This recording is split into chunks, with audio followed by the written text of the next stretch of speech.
Entrepreneurs, this is Grace Alquezolo once again, and today tuturuan ko po kayo paano sagutin yung mga client nyo na galing sa ibang company. Kasi panigurado, marami kayong mga kakilala na galing sa ibang kumpanya. And mostly sa kanila, naghahanap yan talaga sila ng breakthrough. Kaya mo sila na-meet or kaya kayo nagkatagpo. So parang ganun. So with this part, tuturuan ko kayo kung ano yung difference and ano yung advantage ng Ascendra International. Okay, yung Ascendra po kasi, sa ngayon po, nasa pre-pioneering stage. Ibig sabihin ng pre-pioneering stage, hindi pa lang po tayo nag-launch. Pero we will be launching or grand launching po natin sa February 2026. Suggestion ko po sa iyo, partner, na kapag sasali ka po sa isang network marketing company, napakalaking advantage kapag ka pre-pioneering ka, sumali, or pioneering stage ka sumali. Sa atin kasi sa Ascendra International, ang good news kasi, yung nangyari sa atin, kahit nasa pre-pioneering stage pa lang po tayo, nasa 5 months pa lang po tayo, umabot na po tayo. Okay, sa 5 months natin, umabot na po tayo ng mga 12,000 plus na mga registered or enrollees sa company natin, which ang sabi po ng iba't ibang network marketing company owners and top earners, yung result po natin is talagang, kung babasehan natin yung mga previous na mga companies na malalaki ngayon na nag-start, ang sabi nila parang 2 years na kayo So parang ganun. So, ibig sabihin nun, maganda po yung marketing plan natin. Papakita ko po sa inyo mamaya bakit siya maganda. Okay? Imaginein mo na lang naghahanap ka ng kumpanya na ikaw yung mauuna. So, eto na yung chance mo. Okay? So, next naman po, so aside sa pre-pioneering tayo, and yung mga owners po natin na total of nasa mga 50 to 60 years po yung experience nila purely into network marketing. So namely, Sir Jurgen Gonzalez, our CEO, and Sir Joseph Lim, our CSO, and together with Sir Miko Inson. Okay, so ngayon naman po, ano ba yung kaibahan nila sa marketing plan? Kagaya ng na-mention ko po kanina. So ngayon po, yung Ascendra po is one account policy. Okay? Ibig sabihin po ng one account policy, isang account lang po ang bibilhin mo. Okay? Pero, sa negosyo, given talaga yon na kung magkano yung puhunan mo, ganun din mag-i-equate yung potential na income mo. So, ibig sabihin nun, meron tayong mga stages ng mga pwede mong bilhin na account. Okay? Na ngayon, meron tayong mga others, okay, sa ibang company naman. Okay? Others naman po na mga network marketing company, multiple accounts po sila. Mamaya papakita ko sa iyo kung ano yung advantage ng multiple accounts and ng advantage ng one account policy. Okay? Ang promise po kasi normally kung naririnig nyo mag-join ka sa akin. Pag nag-join ka, meron akong ilalagay sa iyo na tao. Or tutulungan kitang magkaroon ng tao. Ilalagay ko sa left or sa right mo. At first, na nagsisimula ka pa lang at hindi mo pa kayang mag-build ng ikaw lang. But as per experience, sa 7 years ko sa pag-network marketing, grateful naman po ako sa previous ko na company. But for now po kasi, ang nakita ko, mabagal po siya kapag ka multiple accounts. Why? Sa multiple accounts po kasi, imaginein mo naman, ako yung leader. Sumali ka sa akin. Okay. Ngayon, since naka-multiple accounts ako, ang kailangan ko, madami din akong mga ipapa-join or mga directs. Okay. Ngayon, ang mangyayari dyan, kanyari, 30 accounts ako. So, sa baba niyan, madami talaga accounts yan, di ba? So, 16. Ngayon, yung 16 na yan, bubuuin ko muna yan, lalagyan ko muna yan ng mga left and right. Imaginein mo na lang yung structure ng pyramid. Okay? Kasi yun yung pinakamabilis na maintindihan. Kaya yun yung ginagamit natin na structure. Imaginein mo na lang kapag ka multiple accounts ako, ganyan. Ako to Ako to. Yan. hanggang sa padami yung accounts ko, hanggang umabot ako ng 31 accounts. Ako naman as leader, kailangan kong punuin yung mga accounts na to sa baba. 16 ka-accounts yan. Meron akong tigda 2 tao dapat na ilagay kada account sa baba. So, times 2. Ang kailangan ko ngayon ay makapaghanap ng 32 ang mga tao na gaya ko na may pangarap. Pwedeng gustong kumita ng dagdag lang, gustong umasenso, gustong yumaman, may mga iba na gusto lang ng additional source ng income, may mga iba gusto talagang makapag-ipon. May mga iba naman na may ipon na sila pero gusto nilang palaguin ang ipon nila. At yung iba gustong magnegosyo pero hindi nila alam kung ano yung negosyong papasukin nila dahil hindi nila mabigyan ng oras. So that's why yun yung naging option nila, ang network marketing na pinakita natin. Na ngayon ako as leader, kapag multiple accounts ako, kagaya ng ibang company, marami namang company. Example, mga global, ganon. So madaming mga multiple accounts na company. Ngayon, since 16 yung account ko sa baba, times 2, kasi left and right kada account. So, I need to have 32 ka mga directs or new registered member. Okay?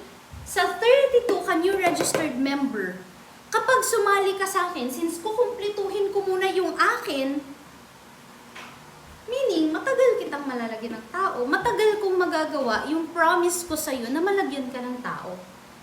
Kung 32 kayo, kailan kita malalagyan ng tao kapag ka-multiple accounts ako? Kumikita yun ng maganda, of course. Kasi lahat ng network marketing company, maganda naman talagang income kahit yung one account policy. And mamaya, pakita ko sa inyo yung beauty nun. Ngayon, dito, oo, malaki income, pero matagal. Kasi pupunuin ko pa yung akin eh.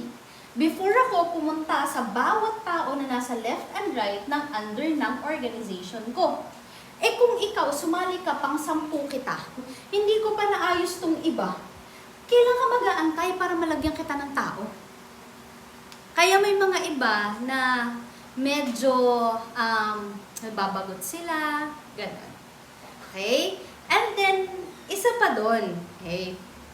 Ang isa naman sa disadvantage kapag multiple account ka, ito yung nangyayari. Okay? Erase ko po ito Okay. Ngayon, punta naman tayo sa kitaan, sa direct referral bonus. Okay? Sa direct referral bonus, DRB. Okay? DRB. Kapag multiple accounts ka, kung example, yung puhunan is 20K, ang kikitain mo is 5,000 pesos sa direct referral bonus. Okay? Example lang kung 30K naman ang puhunan, ang kikitain mo is 6,000 pesos sa direct referral bonus. Ngayon, what if yung tao na nag-join sa'yo, multiple accounts sabihin niya, ay gusto ko yung kitaan. Ikaw nag-start ka lang sa maliit. Okay? Siya gusto niyang malaki. Gusto niyang gawa ng paraan. Kaya niyang gawa ng paraan. So, ganito yun, ma'am or sir. Yung nag-join po sa'yo, kahit po umabot at kumuha siya ng 15 accounts or 31 accounts. Okay? Kahit umabot po siya ng 31 accounts, yung 300 plus K na puhunan, still, ikaw na nagpa-join, walang magbabago sa income mo, hindi siya madadagdagan. Mag-aantay ka na lang kung kailan yung turn mo, naalala mo kanina, what if pang 10 ka sa nag-join doon sa mentor mo, sa coach mo, sa upline mo, kailan ka mag-aantay na yung pairing bonus nito mapaparisan mo agad? Kung hindi ikaw ang priority niya. So, medyo matagal. Hanggang sa napagod ka na lang. Yun yung nangyari sa mga tao na ginaid ko dati.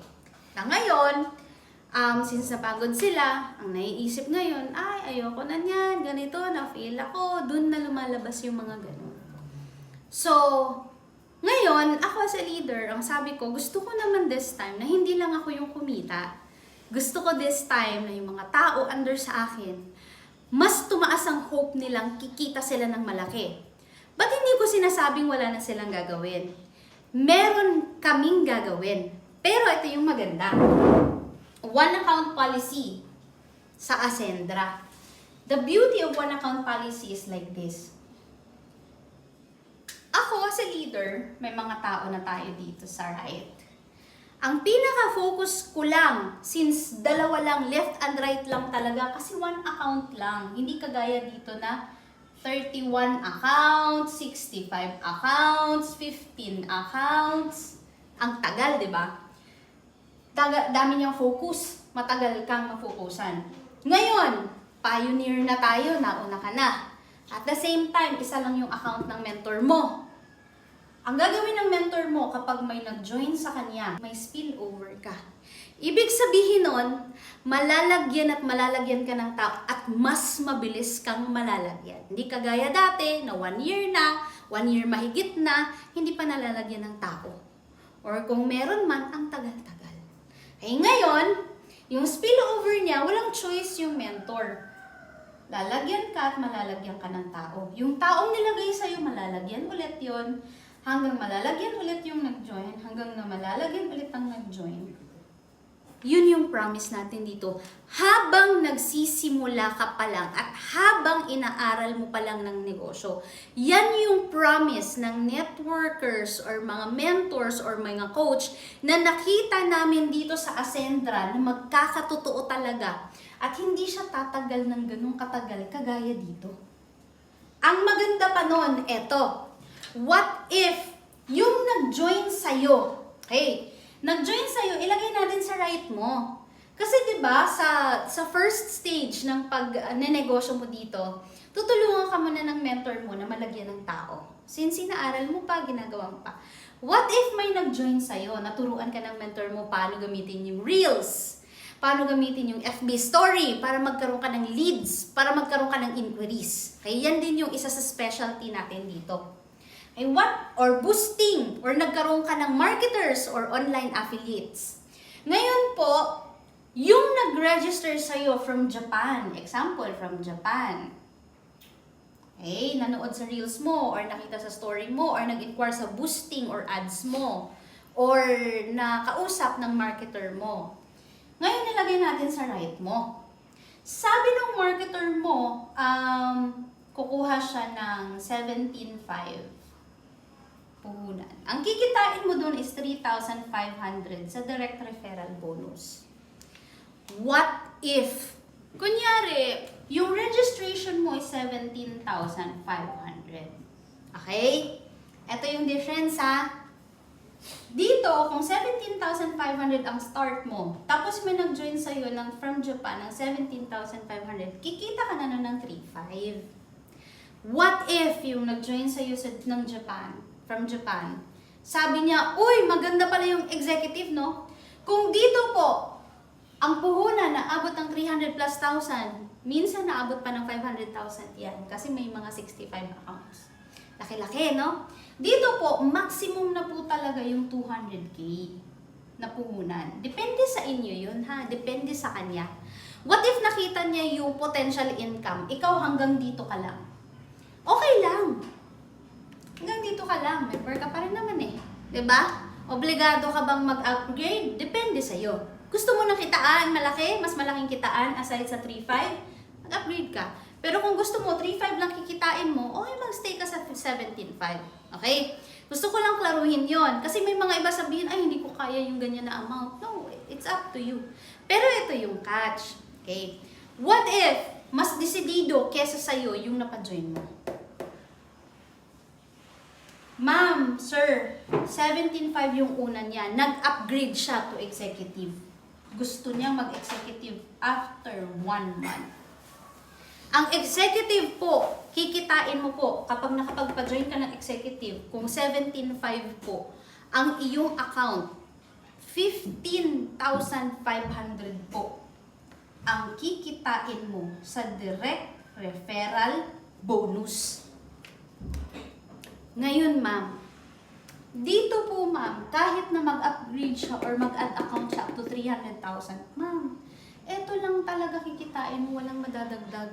Kikita ka lang sa pairing bonus, pang bulag nila sa mata mo. Na later on, pwede kang kumita. Pero hanggang kailan? Ang tagal. Hanggang kailan ka mag-aantay? Ang tagal. Kung pwede mo pang i-rolling ang pera mo pag kumita ka agad, di ba? Matagal eh. Ngayon, ma'am, advantage ang beauty. 17.5 ka. Nag-join siya for 17,500 din. Ang kinitay mo is 3.5. Nung nag-upgrade siya, ma'am, dapat sana ang kitain mo is 15.5 na income sa direct referral bonus. Ma'am, direct referral bonus pa lang po. Umincrease na po yung income mo. Kesa dito, kahit anong serko balintong ang gawin mo po, kung ano yung direct referral bonus nung nag-start siya, yun lang ang kikitain mo. Kakaantay sa pairing bonus na promise na malaki. Kung hindi ikaw ang priority ng mentor mo. Tama? Na ngayon, yes, oo, negosyo mo to. Pero aminin natin o hindi, malaki talaga din ang factor, ang tulong ng mentor. Hindi ko naman sinasabing mentor lahat, pero malaking tulong na din yung spillover na ibibigay niya. And malaking tulong na din para sa'yo na kung kumita ka agad dito ng 15,500 or 12,000 pesos kapag nag-upgrade siya, maruruling mo pa yung income mo dito. Makakapag-boosting ka pa, makakahanap ka pa ng marketer, mapopost mo pa to sa Facebook, madami ka pang may inspire, madami ka pang masashare na kumita ka agad ng malaki. What if meron ulit mag-join? Eto naman siya. Kikita ka pa rin sa pairing bonus. What if executive? Ang executive, nakikitain mo, yung pairing bonus niya, abutin ng 10,000 pesos. Kapag executive. So, parang ganun. And sa'yo, on your part, what if nag-upgrade ka? Wala ka mo nakikitain kasi upgrade mo yan eh. May kapalit na product yan eh. And kapalit niyan, yung mas malaking potential income. Andito po talaga yung totoong sinasabi na tulungan. 'Di ba?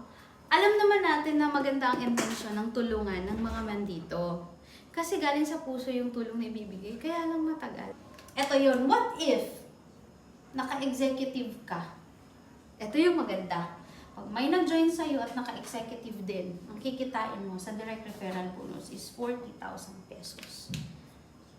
Now tell me, aantayin mo pa bang mamuti ang mata mong kakaantay doon sa malaking pairing bonus? Kung pwede ka naman kumita agad-agad pag may nag-join sa'yo ng 40,000. Kung director ka, tapos may nag-join sa'yo na executive, 30K ang kikitain mo.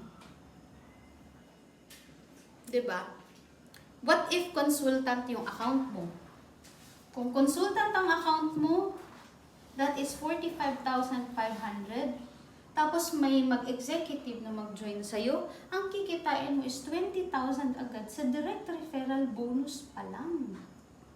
Outright. Diba? Sa direct referral bonus pa lang, kumita ka na ng malaki. Ang bonus na ito, yung pairing bonus mo, dahil alam mo sa sarili mo at na-explain na sa'yo, na may mga spillover talagang ilalagay sa'yo. And priority ka talaga. Kahit na pang 15, pang 20 ka pang nag-join, malalagyan ka talaga ng tao. Hindi kagaya dito. Kasi kung ito yung naunang mag-join, ito yung priority niya. Itong pangalawang nag-join, ito yung priority niya. Tama? Kung ikaw, kahit pang 50 ka pang nag-join, malalagyan ka pa rin ng tao kasi nga one account policy lang tayo. Ganun po ang beauty ng one account policy. And another thing, yung one account policy sa lahat ng mga network marketing companies.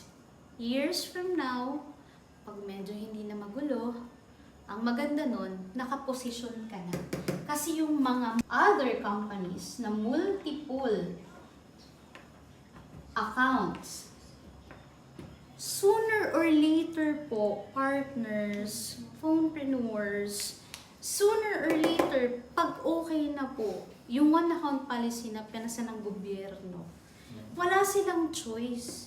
Magta-transition po sila to one account policy. Tayo po kasi naka one account policy na. Hindi na natin kailangan mag-transition at hindi na natin kailangan mag-adjust kasi nakapagsimula na tayo. Anong aantayin mo? Ay, member na kasi ako dun, madami na akong tao dun, may ganito na ako dun. Okay ka. Pero kagaya ko, ang sabi ko nga, I'd rather transfer to another company, masiguro ko lang na ganda yung mapupuntahan nila. At hindi later on masasayang yung effort at pera nila. Kasi magpaparami at magpaparami ka. Hindi ka naman nag-networking, hindi ka naman nagnegosyo ng ganito para sa short term lang, 3 months lang, 6 months lang, 1 year lang. No. Maganda kitaan eh. So long term talagang naiisip mo. Mas madaming magjo-join sa'yo later on. Ang maganda nun, baka kung mapakita mo to sa mga members mo, baka madala mo pa sila dito. And with that, masisave mo yung time, effort, at mas kikita ka pa ng malaki. Because time is gold. Cliche man siya pakinggan, laging ginagamit, lagi mong naririnig, pero totoo. Time is money. Kaya ngayon pa lang na nasa pre-pioneering stage or maglo-launch tayo sa February, pioneering stage tayo, dapat nakaposisyon ka na. Kasi iyan talaga yung isa sa pinaka-consider ng mga network marketers na gusto nila para sa mga tao nila. Kaya po, kung willing ka or kung willing yung qualifiers mo, pwede tayong magtulungan dito para magawa natin ang sistema. Pwede nating maturuan paano ma-maximize ang story, reels, boosting, advertisement, or magkaroon sila ng marketers. Para kung meron mang spillover si mentor, si coach, sa start ng negosyo mo, at least, meron tayong mailagay na tao dito. Yung direct referral, malaki na po. Bonus na lang ang paying bonus. Kaya po, proud po ako na nandito ako sa Ascendra International. And super confident po ako. Dahil sa 7 years mahigit ko sa pagnenegosyo, ngayon lang po ako nakakita ng kumpanya na ang iniisip is totoong tulungan, totoong may leverage, totoo na long term. Okay? So thank you so much everyone. Thank you so much po sa panonood. I hope ma-share mo to and I hope nakatulong sa'yo para matuto ka sa negosyo natin. God bless you.